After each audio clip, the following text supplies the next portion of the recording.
Hello दोस्तों, नमस्कार।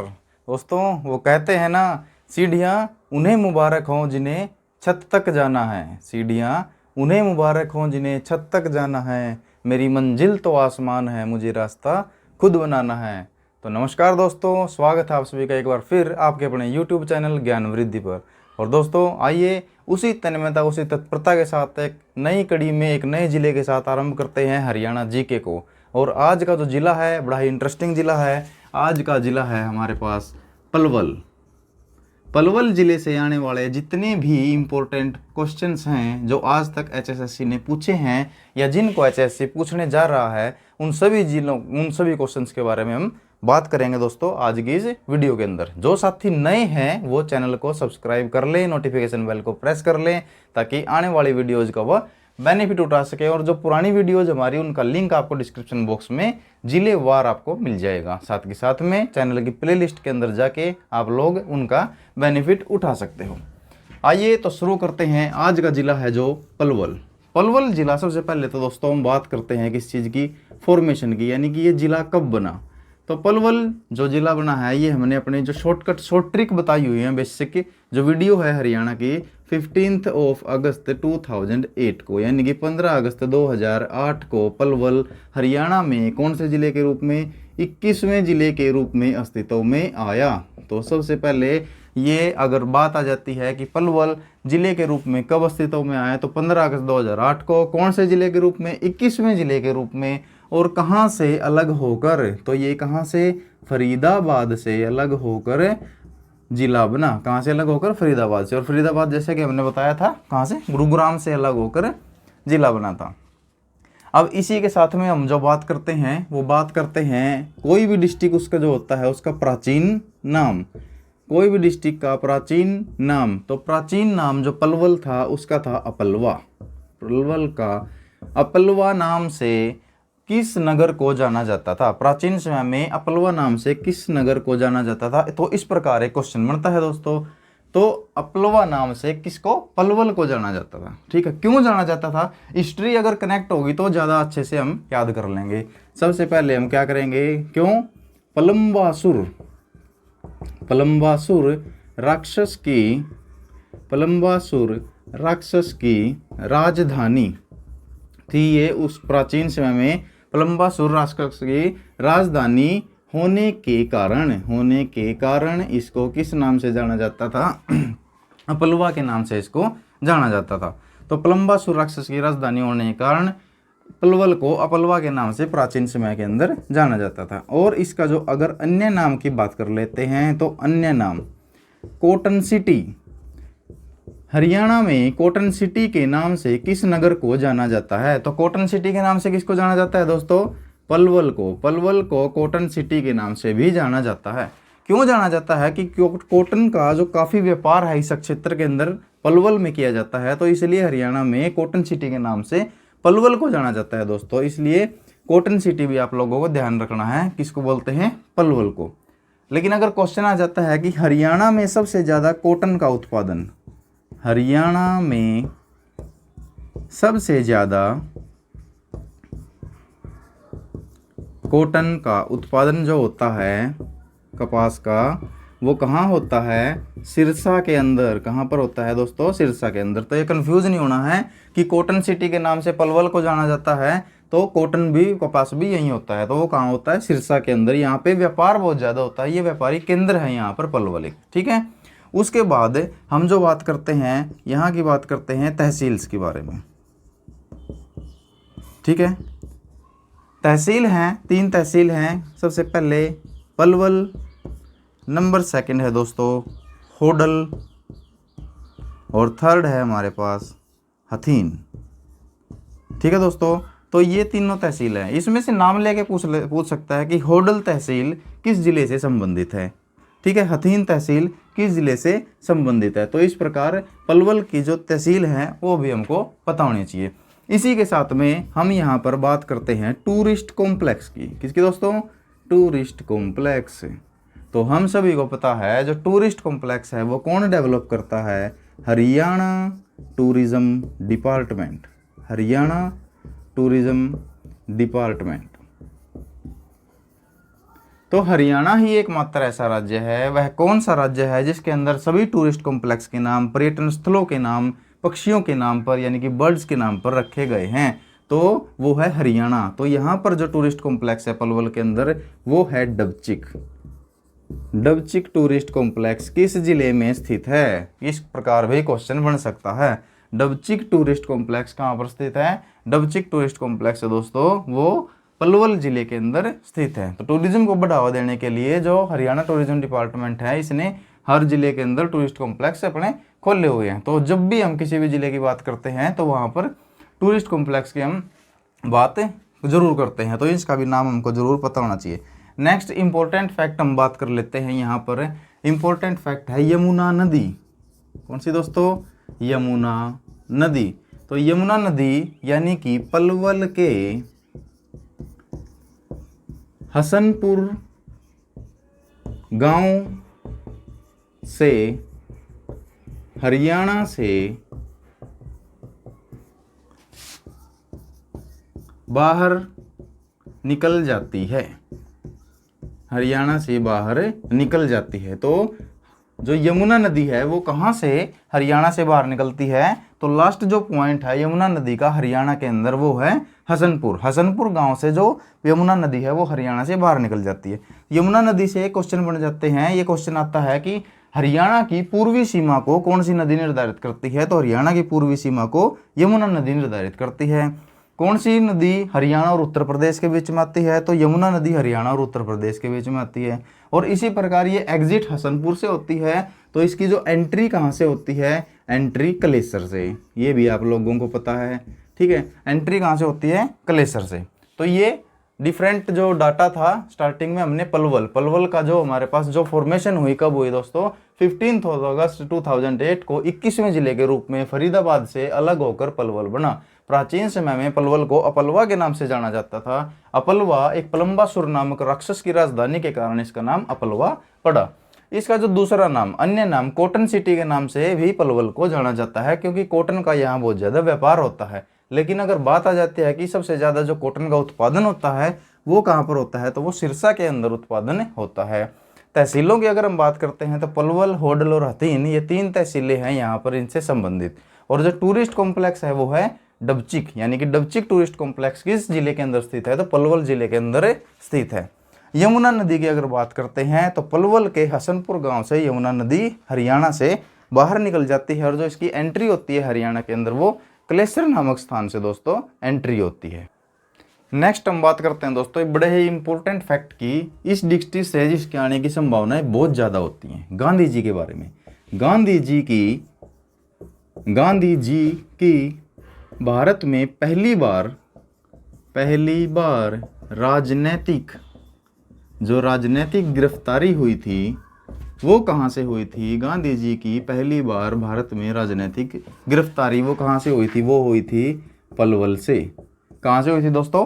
पलवल से। पलवल के रेलवे स्टेशन से गांधी जी को क्या किया गया था? गिरफ्तार। जैसे ही वो यहाँ के रेलवे स्टेशन पर उतरे थे तो यहाँ से उनको रेलवे स्टेशन से गिरफ्तार कर लिया गया था। क्यों किया गया था? क्योंकि वो रोल्ट एक्ट जो उस टाइम पे रोल्ट एक्ट आया था, जिसको रोल्ट एक्ट के विरोध में कहाँ जा रहे थे? रोल्ट एक्ट का विरोध करने के लिए पंजाब में कहाँ जा रहे थे? पंजाब के जलियांवाला जा रहे थे, ठीक है। तो रोल्ट एक्ट के विरोध में पंजाब को जलियांवाला 1919 के अंदर आपको पता है कि रोल्ट एक्ट कानून आया था। तो यहाँ से गांधी जी को डेट आती है 10 अप्रैल 1919, ठीक है। कब गिरफ्तार किया गया दोस्तों? इसको इंपॉर्टेंट मार्क कर लेना। 10 अप्रैल 1919 को गांधी जी को पहली बार हरियाणा के पलवल से रेलवे स्टेशन से गिरफ्तार किया गया, जब वो पंजाब यानी कि जलियांवाला बाग में रोल्ट एक्ट का विरोध करने के लिए जनसभा में जा रहे थे। तो रोल्ट एक्ट को उस टाइम पे किस नाम से जाना जाता था? काला कानून। किस नाम से जाना जाता था दोस्तों? काला कानून। हर जो बात मिलेगी यहाँ से एक निकल के आएगी, एक क्वेश्चन होगा अपने आप में। तो काला कानून के नाम से क्यों जानते थे काला कानून के नाम से? क्योंकि उस टाइम पे नो अपील, इस कानून के अंदर क्या था?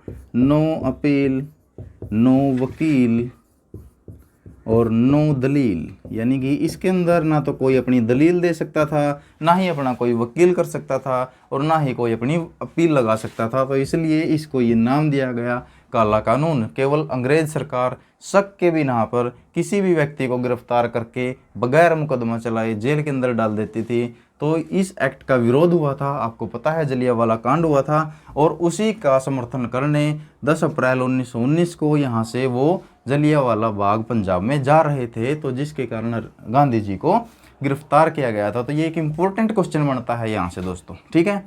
तो इसी के ऊपर यहाँ पर क्या बनता है, नेताजी सुभाष चंद्र बोस, नेताजी को आप सभी जानते हो, नेताजी सुभाष चंद्र बोस ने क्या किया फिर, क्योंकि यहाँ से गांधी जी की गिरफ्तारी हुई थी 2 अक्टूबर 1938 को, यानी कि 2 अक्टूबर 1938 को क्या किया, यहाँ पर पलवल के रेलवे स्टेशन के पास, तो पलवल के रेलवे स्टेशन के पास गांधी आश्रम की नींव रखी, गांधी आश्रम की नींव रखी। तो गांधी आश्रम कहाँ पर है, गांधी आश्रम पलवल के अंदर है, और पलवल में भी रेलवे स्टेशन के पास है। गांधी आश्रम की नींव किसने रखी, नेताजी सुभाष चंद्र बोस ने। और कब रखी, 2 अक्टूबर 1938 को उन्होंने इस आश्रम की नींव रखी, क्योंकि यहाँ से गिरफ्तार किया गया था।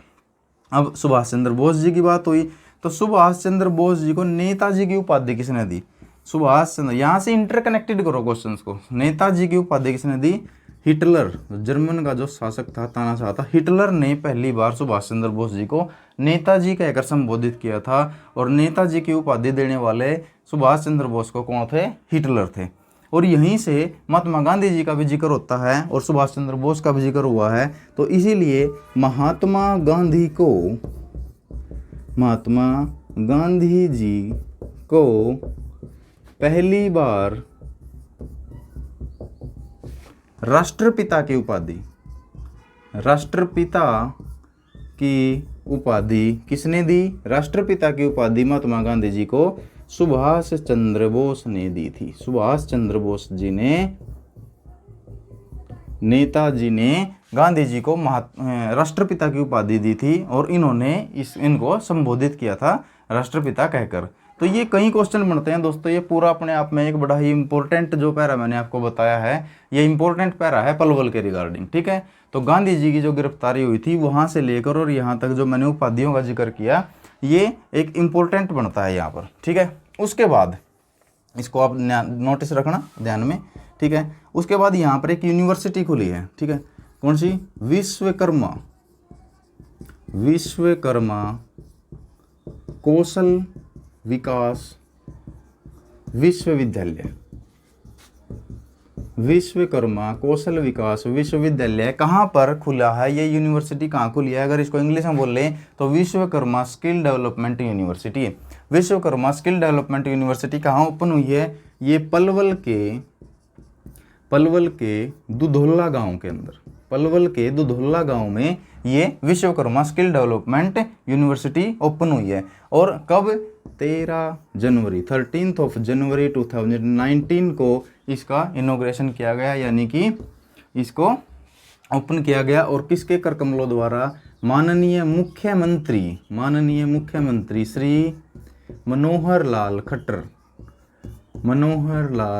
खट्टर जी ने इसका शुभारंभ किया। तो ये दोनों जो हमने अभी इम्पोर्टेंट बात करी, सबसे पहले गांधी जी की जो राजनीतिक गिरफ्तारी हुई भारत के अंदर, वो हरियाणा से हुई थी, पलवल के रेलवे स्टेशन से। और रोल्ट एक्ट का विरोध करने के लिए वो कहाँ जा रहे थे, पंजाब के जलियांवाला जा रहे थे। रोल्ट एक्ट को काला कानून बोला जाता था, क्योंकि अंग्रेजों ने किसी भी शक के भी पर किसी व्यक्ति को गिरफ्तार करके बगैर मुकदमा चलाए, बगैर अदालत में जाए उसको जेल डाल दिया करते थे। और 10 अप्रैल 1919 को इनकी गिरफ्तारी यहाँ से हुई थी। नेताजी सुभाष चंद्र बोस ने उनके लिए 2 अक्टूबर 1938 को पलवल में ही गांधी आश्रम की, यानी कि गांधी आश्रम की नींव कहाँ रखी गई, गांधी आश्रम की नींव पलवल के रेलवे स्टेशन के पास। हालांकि इसको अब एक म्यूजियम में तब्दील कर दिया गया है, जहाँ पर गांधी जी से संबंधित तस्वीरें और अन्य सामान यहाँ पर रखा हुआ है, ठीक है। अब नेताजी की बात आती है, तो नेताजी की उपाधि किसने दी, हिटलर ने। और महात्मा जी को, राष्ट्रपिता को पहली बार किसने संबोधित किया, नेताजी सुभाष चंद्र बोस ने। उसके बाद यहाँ पर एक यूनिवर्सिटी ओपन हुई है, ये भी एक इम्पोर्टेंट है। ठीक है। डाटा विश्वकर्मा कौशल विकास विश्वविद्यालय पलवल के दुधुल्ला गांव के अंदर 13 जनवरी 2019 को माननीय मुख्यमंत्री श्री मनोहर लाल खट्टर जी के कर कमलों द्वारा आरंभ किया गया। नेक्स्ट एक इंपॉर्टेंट डाटा जो यहाँ से पूछते हैं दोस्तों पलवल के रिगार्डिंग, यहाँ से पूछा जाता है दाऊ जी का मंदिर। दाऊ जी का मंदिर कहाँ पर स्थित है? दाऊ जी का मंदिर पलवल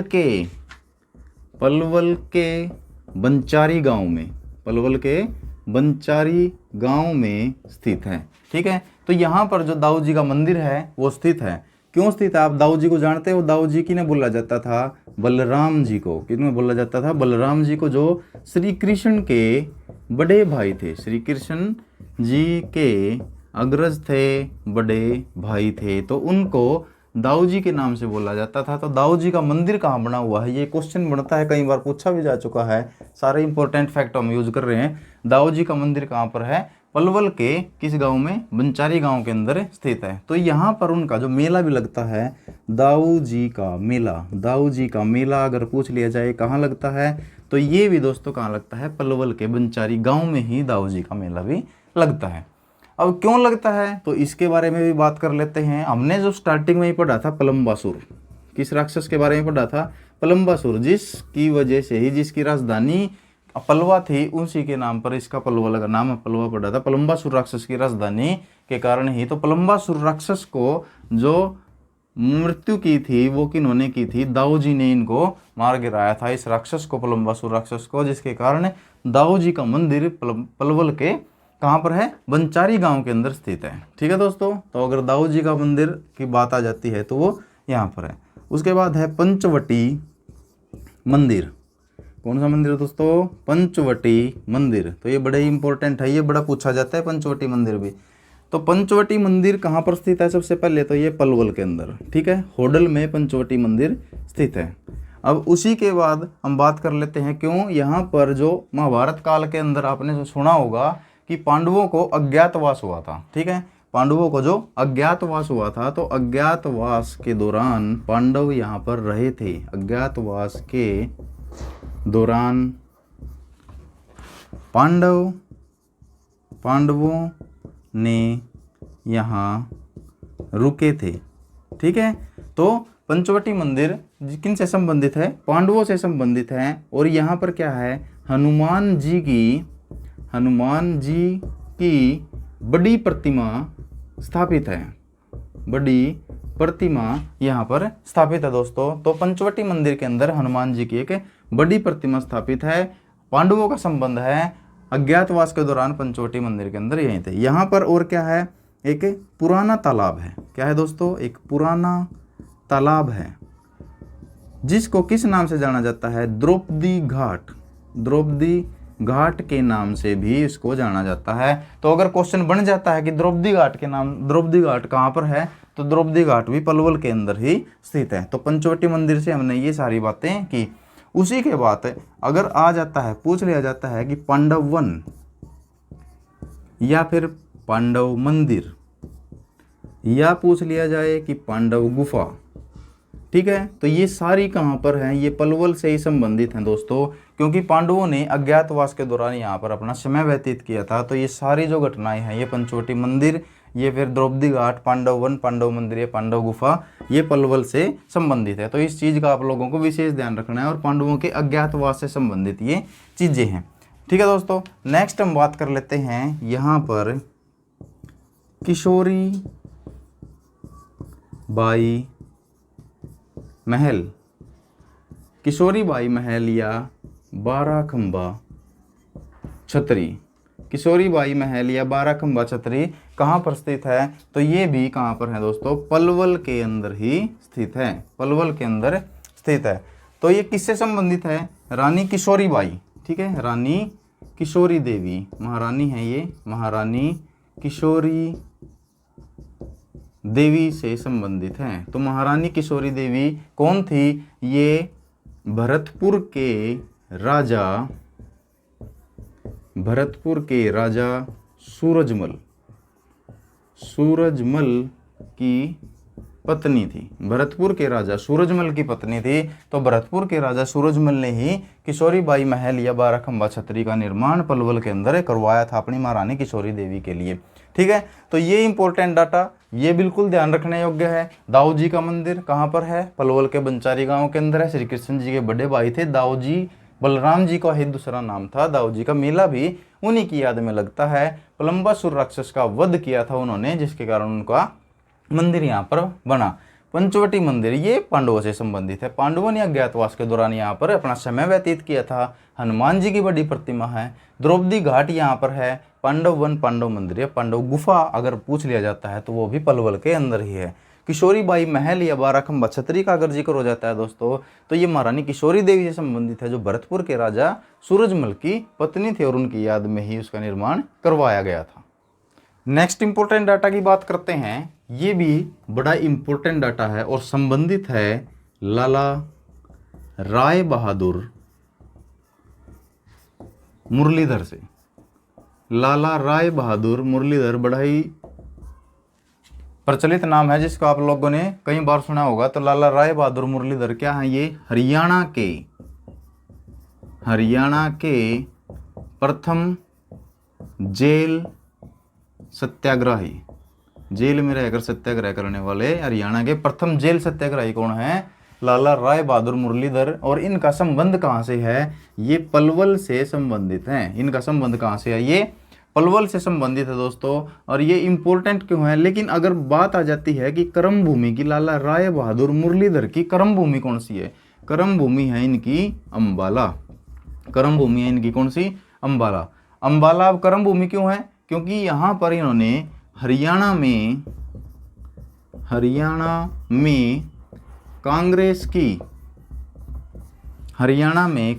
की पहली शाखा लेकर आए। कौन लेकर आए? लाला राय बहादुर मुरलीधर। और कहाँ लेकर आए? अम्बाला के अंदर लेकर आए। 1886 में लेके आए। इसीलिए कर्म भूमि जो बोला जाता है लाला राय बहादुर मुरलीधर की, वो अम्बाला को बोला जाता है। हालांकि ये बिलोंग करते हैं पलवल से। ठीक है, और 1886 में ये भी एक क्वेश्चन बन जाता है, हरियाणा में कांग्रेस की पहली शाखा कौन लेकर आए? लाला राय बहादुर मुरलीधर 1886 में अम्बाला में।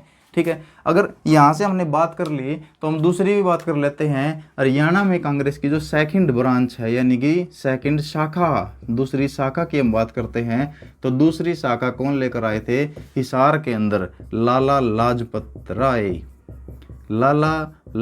राय सन 1888 के अंदर हरियाणा में कांग्रेस की दूसरी शाखा लेकर आए थे। और वो कहाँ लेकर आए थे? हिसार के अंदर लेकर आए थे। तो लाला राय बहादुर मुरलीधर का संबंध कहाँ से है? हिसार, पलवल से है। ठीक है दोस्तों, और इन्हीं को अंग्रेजों ने, ठीक है, अंग्रेजों ने राय बहादुर, ठीक है दोस्तों, किसकी उपाधि दी थी? राय बहादुर की उपाधि से भी अंग्रेजों ने इनको सम्मानित किया था, जो एक इम्पोर्टेंट है। राय बहादुर की उपाधि से किसको सम्मानित किया था? लाला राय बहादुर मुरलीधर को अंग्रेजों ने सम्मानित किया था दोस्तों। ठीक है, ये जितना लिंक होता था डाटा हमने सारा यहाँ से क्लियर कर लिया। उसके बाद KMP कुंडली, बड़ा आपने KMP एक्सप्रेस वे का नाम सुना ही होगा, कुंडली मानेसर पलवल। ठीक है, तो सारे डाटा का हम बात करते चलेंगे। कुंडली मानेसर पलवल, ठीक है, ये कब? 19 नवंबर 2018 के अंदर ये स्टार्ट हुआ। और इसकी जो लंबाई की अगर बात आ जाती है तो 135 किलोमीटर वैसे मोस्टली आ जाता है, लेकिन 135.6 किलोमीटर ये इसकी कंप्लीट जो एक्सप्रेस है ये कुंडली मानेसर पलवल है। ठीक है दोस्तों, तो यहाँ पर हमने इस डाटा के बारे में बात करी। उसके बाद अगर ये पूछ लेता है इसकी जो बाउंड्रीज, जो इसकी सीमाएं कहाँ टच होती हैं दोस्तों, मोस्टली हम सारे डाटा की बात कर चुके हैं। ठीक है, मंदिर थे, इंपॉर्टेंट पर्सन थे, यूनिवर्सिटी थी, या फिर कोई वे था, एक्सप्रेस वे, उन सारों की बात, सीमाएं की बात कर लेते हैं। सबसे पहले तो ये अलग ही कहाँ से हुआ? तो फरीदाबाद से अलग हुआ। तो फरीदाबाद से तो इसकी जो बाउंड्री है वो बिलोंग करती है, साथ ही साथ में ऊपर गुरुग्राम से भी इसकी बाउंड्री बिलोंग करती है, और नीचे गुरुग्राम से जो मेवात अलग हुआ है, सत्यमेवपुरम, जिसकी हमने लास्ट वीडियो के अंदर बात करी थी, तो वहाँ से इन 3 डिस्ट्रिक्ट से पलवल की जो बाउंड्री है वो लगती है। ये जो मोस्टली डाटा था हम सारा कवर कर चुके हैं दोस्तों। यहाँ तक अगर कोई भी डाटा बचता है इससे संबंधित, आप कमेंट बॉक्स के अंदर कमेंट जरूर कीजिएगा, हम उसके ऊपर जरूर विश्लेषण करेंगे। उसके बाद एक इम्पोर्टेंट जो आप बात करोगे वो करंट अफेयर्स। किसकी बात करते हैं? करंट अफेयर्स की। करंट अफेयर्स भी आज की डेट में एक इम्पोर्टेंट सेक्शन बन चुका है जीके के अंदर, जो एक अपना एक अहम योगदान प्ले करता है। यहाँ की बेटी पलवल की बेटी पूनम चौहान, कौन है दोस्तों? पूनम चौहान ने वायुसेना में फ्लाइंग अफसर, ठीक है, क्या बनी है? वायुसेना में फ्लाइंग अफसर बनकर नाम रोशन किया। ठीक है दोस्तों, नाम रोशन किया। तो ये आपको ध्यान रखना है। कौन है? पूनम चौहान। कहाँ से संबंधित है? पलवल से, हरियाणा से। और क्या किया? वायुसेना यानी कि एयरफोर्स के अंदर क्या बनी है? Flying officer. ठीक है, तो करंट अफेयर का एक सेक्शन बनता है यहाँ पर। इस चीज़ को आप लोगों को जरूर ध्यान रखना है दोस्तों। उसी के साथ में हमने यहाँ पर एक बात करी थी, विश्वकर्मा कौशल विकास विश्वविद्यालय, विश्वकर्मा कौशल विकास विश्वविद्यालय की हम लोगों ने यहाँ पर बात की थी दोस्तों, जो था विश्वकर्मा स्किल डेवलपमेंट यूनिवर्सिटी के अंदर। यहाँ पर क्या है? जर्मन भाषा। कौन सी भाषा? हरियाणा के अंदर जर्मन भाषा कहाँ सिखाने का काम स्टार्ट हुआ है? जर्मन भाषा सिखाने का काम यहाँ पर स्किल डेवलपमेंट यानी कि जो ये है विश्वकर्मा स्किल डेवलपमेंट यूनिवर्सिटी, यहाँ पर सिखाने का ये काम हुआ है। तो ये जितना भी इम्पोर्टेंट डाटा था दोस्तों, ये सारा डाटा हम लोगों ने इसके बारे में डिस्कस किया। तो आशा करता हूँ ये सारा जो डाटा है आज तक जो एसएससी ने पूछा है या एचएसएससी जिस डाटा को हमसे पिक कर सकता है, उस सारे डाटा की हमने बात करी। ये आप लोगों के लिए ज़रूर से भी ज़रूर हेल्पफुल होगा। तो सारे डाटा को नोट्स बनाइए, एक दो बार आप इसको लर्न कीजिए। सामने जब आपके ऑप्शन आएंगे तो आपको ये ज़रूर ध्यान आएगा और ज़रूर आप लोगों के लिए हेल्पफुल होगा। अगर यहाँ से पलवल से क्वेश्चन पिक करेगा तो दोस्तों इन क्वेश्चनों में से ही आपको क्वेश्चन ज़रूर मिलने की संभावनाएं रहेंगी। इसके अलावा अगर जिन दोस्तों को, भाइयों को, बहनों को पुरानी वीडियोस देखनी है तो वो कमेंट बॉक्स में जाकर कमेंट कर सकते हैं कि, और इनका जो बॉक्स डिस्क्रिप्शन बॉक्स है उसके अंदर आपको लिंक मिल जाएगा। साथ के साथ में चैनल की प्लेलिस्ट के अंदर जाकर आपको इसका हरियाणा जीके की एक प्लेलिस्ट मिलेगी, वहाँ पर आप इसको यूज़ कर सकते हो। www.youtube.com/ज्ञानवृद्धि पे जाकर आप लोग सारी वीडियोज़ का बेनिफिट उठा सकते हो। और दोस्तों अगर आप लोगों को वीडियो पसंद आई है तो वीडियो को लाइक करें, ज़्यादा से ज़्यादा शेयर करें ताकि और दोस्तों को भी ये इसका बेनिफिट मिल सके। थैंक यू दोस्तों, थैंक यू सो मच आप लोगों के कोऑपरेशन के लिए।